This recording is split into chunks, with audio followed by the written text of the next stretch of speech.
आजकल भोजपुरी में एक चल गया ट्रेंड की लकीर लकीर। आपने पहले जिस जोन में थे, क्या उस समय लकीर की बात चलती? हाल फिलहाल में मतलब खेसारी लाल यादव जी ने कुछ ऐसा बोल दिया है जिसको लेकर बहुत ज्यादा विवाद होने वाला है। फिर सितारा टाट से पावर स्टार पवन सिंह जी चुनाव हार गए। इस पर आपका क्या रिएक्शन? देखा जाता है कि मतलब भोजपुरी में इतना गंदगी फैल गया है, इतना गंदगी फैल गया है जो मतलब सुनने के लिए कोई रबदार नहीं। कब तक ये सेंसरशिप लग सकता है? और अब जब मतलब भोजपुरी का कोई लेवल भी नहीं बना, 8वें अनुसूची में भोजपुरी कब तक आ सकता है? आप तो बीजेपी के मतलब नेता हैं, बीजेपी में, फिर भी अभी बीजेपी का सरकार भी है, तो आप काहे नहीं मतलब कोशिश करते हैं कि भोजपुरी में आजकल बहुत ज्यादा मतलब फूहड़ टाइप का गाने आते हैं और लड़ाई बहुत ज्यादा। पवन सिंह जी अभी स्त्री 2 में गाना गाया है, इसको लेकर आप क्या कहें? आपने बोला था कि मतलब जीत जाएंगे।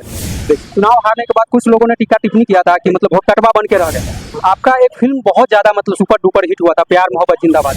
बिहार में मतलब सब्सिडी का मामला चल रहा है, क्या सब्सिडी मिल सकता है कलाकारों का? सब्सिडी हमारे चैनल में आज हमारे साथ भोजपुरी के बहुत ही अच्छे राइटर, मतलब भोजपुरी को आन बान शान हमारे साथ है, तो आज हम बात करने वाले हैं इनसे। तो भैया स्वागत है। आपका भी स्वागत है और आपके माध्यम से जो लोग हमें देख रहे हैं उनको प्रणाम, अभिनंदन, चंदन बंदन है। आज का इवेंट जो रहा कैसा रहा? अच्छा रहा। इवेंट्स का जो मतलब कि ये इवेंट्स कराने का जो कारण था, वो कारण ये था कि जो हमारे कलाकार हैं बिहार, उत्तर प्रदेश और झारखंड के, उनको बिहार में अपना स्वर परीक्षण का मौका मिले और इस इम्तिहान में उनको सुपर 6 में जाने का मौका मिले, एक अच्छा प्लेटफॉर्म मिले। आजकल देखा जाता है कि मतलब भोजपुरी में इतना गंदगी फैल गया है, इतना गंदगी फैल गया है जो मतलब सुनने के लिए कोई रबदार नहीं है। इस पर आप क्या कहना? देखिए, मैं तो अब सरकार में बात करने वाला हूँ कि अगर इससे ज़्यादा लोग बढ़े तो सेंसरशिप लगवाऊंगा। कब तक ये सेंसरशिप लग सकता है? और अब जब अभी भोजपुरी में मतलब भोजपुरी का कोई लेवल भी नहीं बना। मैं देखिए, सेंसरशिप में दो बातें बहुत प्रमुखता से आती है। एक तो ये बोली है अभी भाषाई दर्जा प्राप्त नहीं हुआ भोजपुरी को। अगर ये भाषाई दर्जा प्राप्त कर ले, इसको अष्टम सूची में शामिल कर लिया जाता है, तो सेंसरशिप लाने में कोई प्रॉब्लम नहीं है, क्योंकि ये बोली है। इसको भाषाई दर्जा मिला ही नहीं है, बिहार में सिर्फ मैथिली को मिला है। भाषाई दर्जा जो है सिर्फ मैथिली भाषा को प्राप्त हुआ है। तो जिस दिन ये मिल जाए उस दिन मैं सेंसरशिप का काम आगे बढ़ा दूँ। 8वें अनुसूची में भोजपुरी कब तक आ सकता है? अब माननीय प्रधानमंत्री जी ने तो वादा किया है, बोले हैं करने के लिए। हमारे 2 सांसद भी लगे हुए हैं, मनोज जी और रवि किशन जी, वो लोग भी प्रयासरत हैं। आप तो बीजेपी के मतलब नेता हैं, बीजेपी में, फिर भी अभी बीजेपी का सरकार भी है, तो आप काहे नहीं मतलब कोशिश कर रहे? देखिए, हर अब क्या है, जो काम लोकसभा के अंदर होना है वो विधानसभा के अंदर नहीं होगा। तो हमारे हैं ना, 2 हमारे साथी हैं लोकसभा में, एकदम एक 3 बार का जीता, एक 2 बार का जीता सांसद हैं। दोनों लोग प्रयासरत भी हैं। ऐसा कोई नहीं कह सकता कि मनोज तिवारी जी नहीं चाहते हैं, रवि किशन जी नहीं चाहते, ये दोनों चाहते हैं, दोनों लगे हुए हैं वहाँ। अगला सवाल ये रहेगा कि भोजपुरी में आजकल बहुत ज्यादा मतलब फूहड़ टाइप का गाने आते हैं और लड़ाई बहुत ज्यादा चलता है। इस पर देखिए, लड़ाई नहीं हो, लड़ाई से बड़ाई नहीं होगी, लड़ाई से किसी की बड़ाई नहीं होती है। अब ये बच्चों को समझना पड़ेगा। हमारे बच्चे हैं लोग, क्योंकि हमारे समकालीन जो भी गायक हैं और जो भी गीतकार है, कम से कम इस तरह के कंट्रोवर्सी भी नहीं है। इस तरह की आप किसी गीतकार का नाम ले लीजिए कि कोई भरत शर्मा जी आज भी गंदा गाना थोड़े गाते हैं। तो मेरे कहने का मतलब है कि आजकल की गंदगी जो है आजकल के बच्चों के द्वारा लाई गई है और यही बच्चे इसको सुधार भी सकते हैं। मेरा अनुरोध होता है कि भाई, चटनी को सब्जी की तरह ना खाइए, चटनी की तरह खाइए, हाजमा ठीक रहेगा। नहीं मानेंगे लोग तो जिस दिन भोजपुरी को भाषाई सूची में शामिल होने का अवसर प्राप्त हो जाएगा, मैं आपसे वादा करता हूं कि सेंसर करवा के दम लूंगा। अगला सवाल ये रहेगा कि अभी हाल फिलहाल में मतलब खेसारी लाल यादव जी ने कुछ ऐसा बोल दिया है जिसको लेकर बहुत ज्यादा विवाद होने वाला है फिर से। इस पर क्या कहना? अरे कोई विवाद करने की जरूरत नहीं है, व्यवसायिक दृष्टिकोण है, दोनों गायक हैं, दोनों नायक हैं, तो दोनों क्यों चाहेंगे, कौन चाहता है कि हम किसी से पीछे रहें? तो ये परंपरा रही है पहले से भी।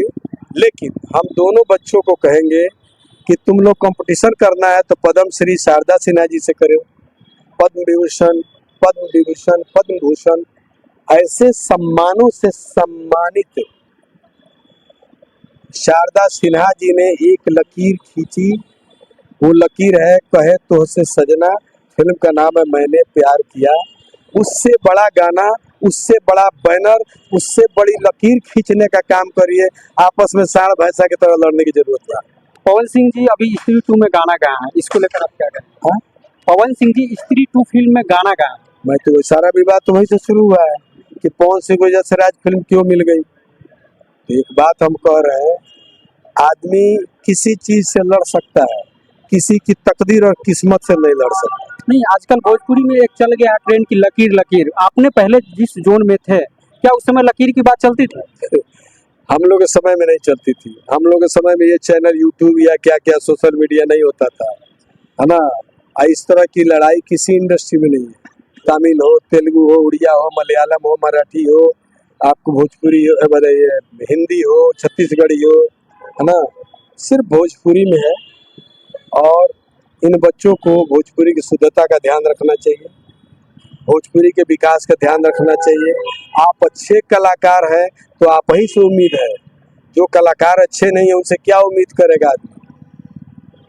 लास्ट सवाल आपसे ये रहेगा कि काराकाट से पावर स्टार पवन सिंह जी चुनाव हार गए, इस पर आपका क्या रिएक्शन? काराकाट से क्योंकि आप उनके थोड़ा मान लीजिए तो कुछ परिवार के ही हैं, तो आपको क्या रिएक्शन है? देखिए, ग्रहण है, कोई नहीं जीता। आपने आपने बोला था कि मतलब जीत जाएंगे। देखिए, हमने ये नहीं कहा था कि जीत ही जाएंगे। हमने कहा कि इनको बहुत भीड़, इनके पास बहुत लोग, इनके पीछे पीछे बहुत लोग चल रहे हैं। अगर ये चलने वाले सभी ईमानदारी से वोट दे दिए तो कौन से जीत सकते हैं। मैंने ये कहा था, मैंने ये नहीं कहा था। अब आप इस बात को जिस तरीके से ले, मैं वो आज भी कह रहा हूँ कि जो क्राउड, जो भीड़, जो प्रशंसा, जो प्रशंसक उनके पीछे थे, है ना, वो सभी अगर उसी जोश खरोश के साथ वोटिंग किए होते तो शायद वो जीत सकते थे। लेकिन मैं आपको बता दूं, इस चुनाव में आने वाला प्रथम व्यक्ति भोजपुरी से, प्रथम व्यक्ति कुणाल सिंह हार गए। उसके बाद भरत शर्मा जी हैं, हार गए। उसके बाद विनय बिहारी है, वो हार गए। मनोज तिवारी है, वो हार गए। रवि किशन है, वो हारे। दिनेश लाल है, वो हारे। तब पवन सिंह कैसे जीत जाएंगे? ये ग्रहण है भोजपुरी कलाकारों का। लेकिन दोबारा मनोज तिवारी भी जीते। सबसे पहला विधायक तो मैं हूँ, भोजपुरी फिल्म इंडस्ट्री का निर्दल पहला विधायक नेता इधर। अच्छा, दूसरी स्थिति जो बनी वो मनोज तिवारी जी के साथ बनी। पहला चुनाव वो हार गए थे और दूसरा चुनाव से लगातार 3 बार सांसद। रवि किशन जी भी पहला चुनाव हारे, उसके बाद से 2 बार से सांसद है। भरत शर्मा हारे, दोबारा नहीं लड़े। कुणाल भैया हारे, दोबारा नहीं लड़े। तो मेरे कहने का मतलब है कि क्या ग्रहण है भगवान जाने। हम लोग भोजपुरी से आए हैं, पहली बार चुनाव नहीं जीत पाए हैं, लेकिन जो लगा रहा है उसको कुर्सी मिली है, इसका गवाह देख लीजिए। दिनेश लाल जी हैं, फिर अपना रवि किशन जी हैं, मनोज तिवारी जी हैं, और लगातार 3 बार से मैं ही। चुनाव हारने के बाद कुछ लोगों ने टीका टिप्पणी किया था कि मतलब वोट कटवा बन के रह गए। किसी की जुबान को रोका जा सकता है क्या? कुछ तो लोग कहेंगे, लोगों का काम है कहना।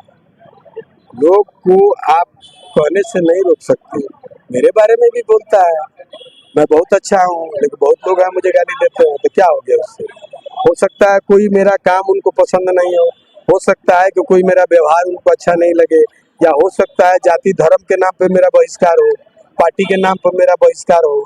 तो आजकल जो है कोई किसी का बहिष्कार कर रहा है, कोई किसी के बारे में उल्टा पुल्टा बोल रहा है, उसका कोई एक कारण नहीं है।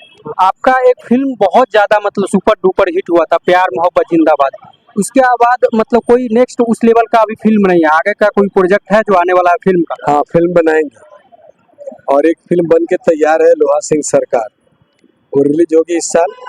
और बिहार सरकार से मैं बात कर रहा हूँ और मुझे लगता है कि बिहार सरकार मुझे स्वीकृति देगी। 2 अच्छे प्रोजेक्ट मैं यहाँ करने वाला हूँ। बिहार में मतलब सब्सिडी का मामला चल रहा है, क्या सब्सिडी मिल सकता है कलाकारों का? सब्सिडी देने के लिए तो कानून बना है, कैबिनेट से